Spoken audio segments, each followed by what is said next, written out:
Hey guys, what is going on? It's your boy 3 Stacks in this thing, representing the squad, baby. And we're going over a deck that had stolen my heart when it debuted. Constellars. They used to be that deck. I'm talking about Pleiades was a beast. Like, it was back in the day when we were just like, we're trying to XYZ spam. We need that one rank 4 to get us going. Bounce it to the hand on summon. Like, just such a savage deck. Pleiades plus black row. Pleiades plus back row is just savagery. Just such a strong deck. Oh my goodness. Like, I just love the artwork of the deck. They look like little light warriors. They're not actually warriors. And then they all symbolize constellations of stars. They're actually named after real star constellations, like in real life. Pleiades is an actual star. The Sombrero Galaxy is an actual thing. Like, these are all named after real star constellations, and they're beautiful. They're the kings. They made the Phylons. They govern the Gustos and the Gishkis and the Gymnites and the Lovealls, and they're just such a great deck. Like, I love their artwork. I love their lore, the story behind them. I really, really love Constellars.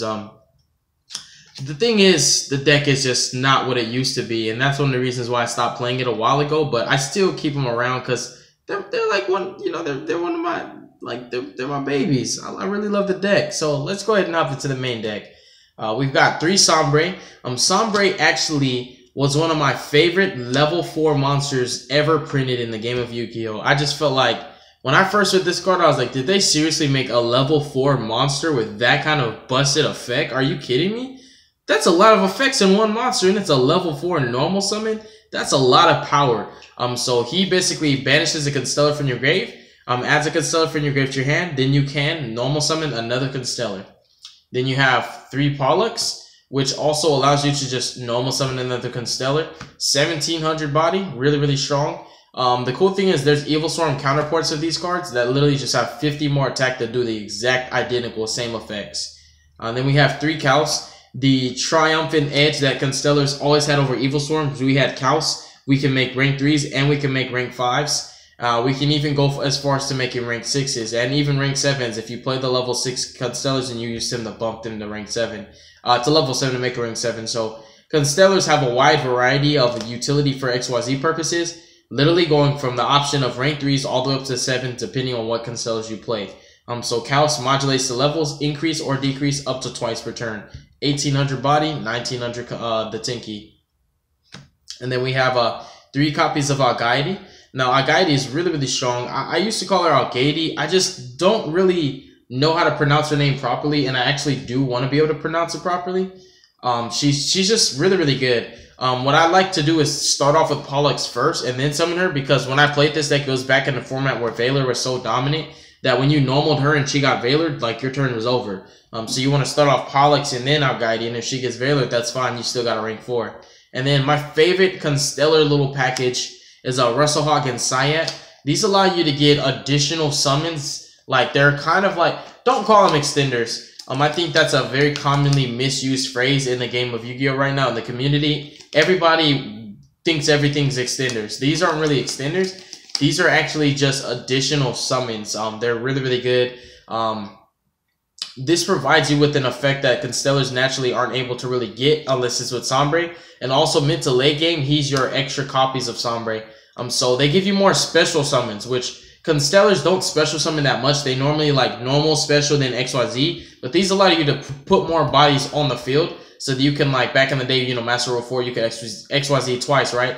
But with these allow you to just make more plays without, like, you know, committing a normal summon.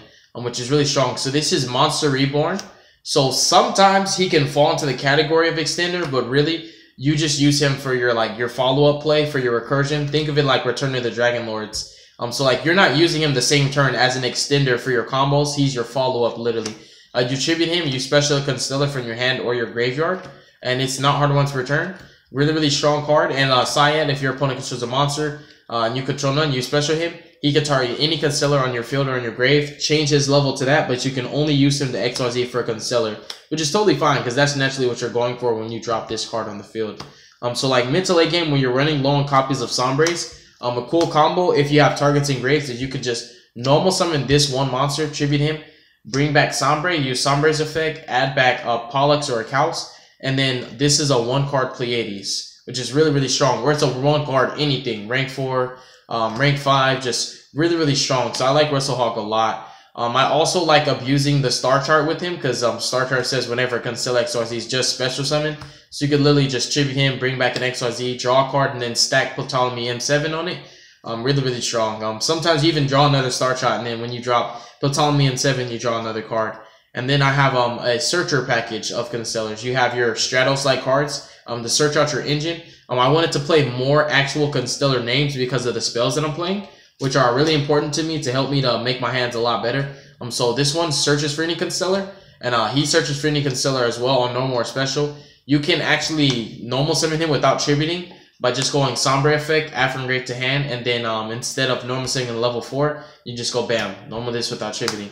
He just has to be sent to the grave. So like if he was sent to the grave this turn, and then you could use both of his effects, just go bam, add back, summon him without tributing, effect to search. Really, really cool plays that you can make. The reason why these weren't so good and still aren't that good anymore is because we're not in a format where you can just normal summon pass. Just because of how fast-paced decks are. But I still like having the option of these to search, because when you're already established with the Pleiades or just any other XYZ that's controlling the field, it's always nice to just normal summon and then search that extra copy of Sombre that you really, really need for the next turn, which is really powerful. So these aren't necessarily what you want to start up with, but once you've established yourself, it's always nice to just normal summon, drop one of these, and search one of these. Like once you've got your combo going in your engines, the only cards you want to see in your hand are just Sombre and WrestleHawk. So like this makes sure that you don't have to like play a gamble of hard drawing them. So you have the option to actually search them. So I like having the option to search Sombre and WrestleHawk because Pollux is searchable by Rhoda and Kaus is searchable by Tinky, but you don't have a way to search the best Constellars in your deck. So that's why I actually opted to play this little package. It does justice. Sometimes this is like just a comeback. You can just go him, effect, special, effect to search, and you can like go, if you did the Pollux that turn, you still have another normal summon. So like it's just really, really good. So that's it for the Constellar lineup. Back in the day before Master War 4 was a thing and before this deck like kind of declined in popularity, this was actually like how I played my Constellar. So what I did was I literally just went down memory lane and I revamped the old Constellar list that I played like I think almost 4 years ago. Then for spells, we have 3 star chart and what should be 3 fire formation Tinkies. I'm having trouble finding my Tinkies. I had 3 gold rares, a whole playset. I looked through all my cards and I found this one super, and I feel like I am not about to showcase this deck profile with one Tinky. So Tinky's here, and it should be at 3 in this deck. So it should be 3 star charts and 3 Tinkies. Like I said, I rebuilt it exactly how I remember playing it and added in some better traps and just like some newer stuff, like extra deck regards and all that. But star chart was how I was playing my Constellars back in the day. I used to do Constellar Turbo. You would literally just you were trying to draw as many of these in your opening hand as possible. That's why you play 3. Once you open with them, you just make your Pleiades, draw more cards, which naturally are going to be your traps, your back rows, and you can pass. And then on the following turn, you just drop M7, draw 2 fresh cards, and it just allows you to keep your tempo going, like every turn getting more resources so that like your traps would hit your opponent, you'll 1-for-1 them. And then next turn, out of nowhere, you drop an M7, draw 2 more cards, and keep pushing and use M7 just to attack over something, etc., etc. Really, really strong. So I actually like 3 star chart, and I like that it's not a hard once per turn. So like if you have multiples of these, you can draw a lot of cards. The ideal hand is you want to see 3, right? Like you just want to see 3 of this and a Pollux and a Kaus. Bam, draw 3 cards right there. Really strong spell though. We play 2 Photon Veils. You play like a lot of Constellar names. So sometimes you draw the wrong names, right? You're like, oh, I drew Syed, and my opponent doesn't control monsters because I'm going first. So it's like, oh, I drew WrestleHawk, but I don't have targets in grave yet. Like you just activate this. Get the Constellars that you want. As long as if you're adding 3, as long as 2 of them have the same name, you're good to go. But naturally, what you want to do is search 2 Sombres and 1 Pollux off of this. Or like if you just want to search 2 and you want to take the minus, then you could just go Pollux, Kaus. But naturally, I always want to search 3, so I always go 2 Sombres and 1 Kaus. Or if I already have Sombre, I'll go 2 Pollux and 1 Kaus, for example. So yeah, Photon's Veil is really, really good in this deck. I just like it. And then we have 2 Pot of Desires just for the +1. You are trying to like dig into your deck for actual good traps. Like once you XYZ, you just want traps. And then 1 Star Cradle. I really like this a lot. It's Star Cradle actually. You just add 2 Constellars from your graveyard to your hand. but you relinquish your battle phase. It's not a hard one to return, so you can activate multiples, but I just feel like it's just nice as a 1-up. Now, this actually does fall in the category of an extender because this helps you to get through your push, and if something happens, if your XYZ gets ghost over or anything like that, you can use this to add your resources back and make another XYZ the same turn you got ghost over. For example, that's it for the spells.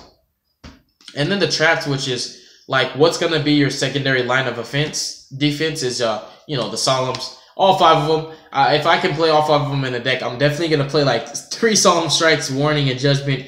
If Judgment was at 3, I'd probably do like triple Judgment, triple Strike, and 1 Warning.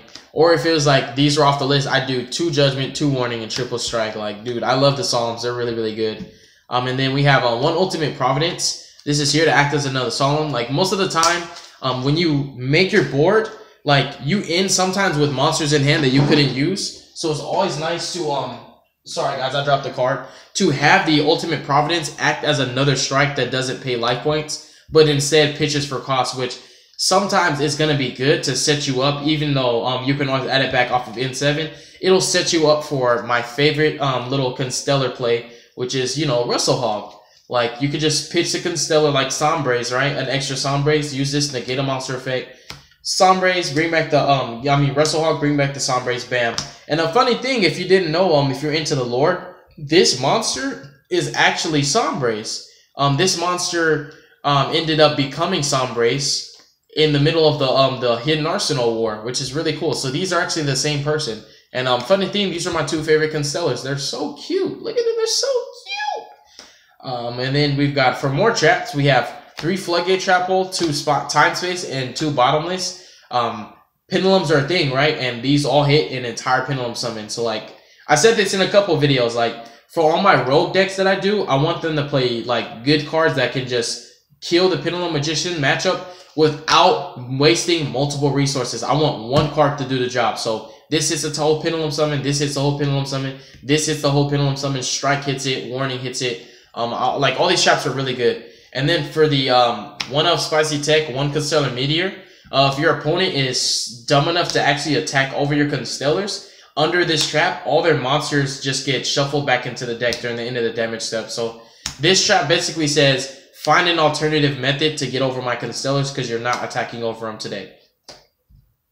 Extra deck is really kooky because in order to make this deck still viable, I had to cut back on a lot of the Constellars that I actually like to play. So we have 2 N7, 1 Pleiades. I should actually be playing 2 Pleiades, but not 3. 3 is not going to come up in this day and age. But I should have 2. My other one's a gold rare, and I think it's somewhere in like some random deck that I have like an artifact engine in or something. But it should be 2 M7s and 2 Pleiades. And continuing for the rank 5s, which this deck makes rank 5s a lot. You have Artifact Durandal, you have Tyrus, Greedy Samahita, which is like one of my favorite rank 5s right now. He's really good. Volcasaurus. Back in the day, we used to do this. Volcasaurus, Guy Sniper, right? Thunder Charger. It's still a good play, but I don't know. Tempo's awkward in this format right now.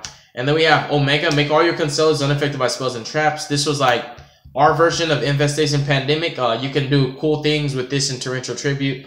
If you're playing Torrential in your list, just, summon this. Torrential, board wipe, keep your monsters.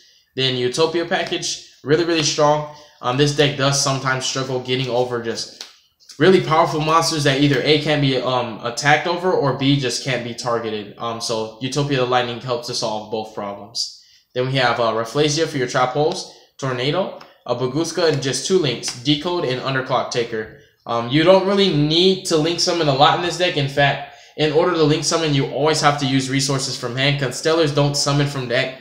They just summon from hand and grave. So just to make your board, you kind of go through a tad bit of resources, right? So link spamming is not a thing for Constellar. So we're just like a good old-fashioned rank 4, rank 5, up toolbox. Like, we go all the way up to rank 7. So yeah, guys, that's my Constellar list. I hope that you enjoyed this video. Let me know, for those of you who are Constellar fans, I basically, minus the traps, because these traps weren't out at the time, minus the traps, I basically revamped the exact same Constellar deck list that I was playing with for tournaments a while back. So if you guys are kind of like not necessarily veteran Yu-Gi-Oh players, but if you've been around for a solid 5 or 6 years, you know what Constellars do, and I'm sure that this might you know, I guess spark a little bit of like euphoria for you, because this might be one of those decks you're like, oh, I remember Constellars, I missed that deck, because that's how I'm feeling right now. I really do miss this deck.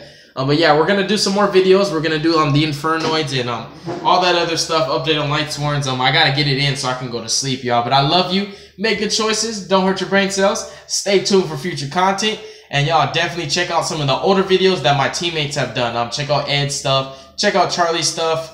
Look at Cool Cuz's videos. Cool Cuz's videos are always great, and Cool still sucks dick. Peace out, y'all.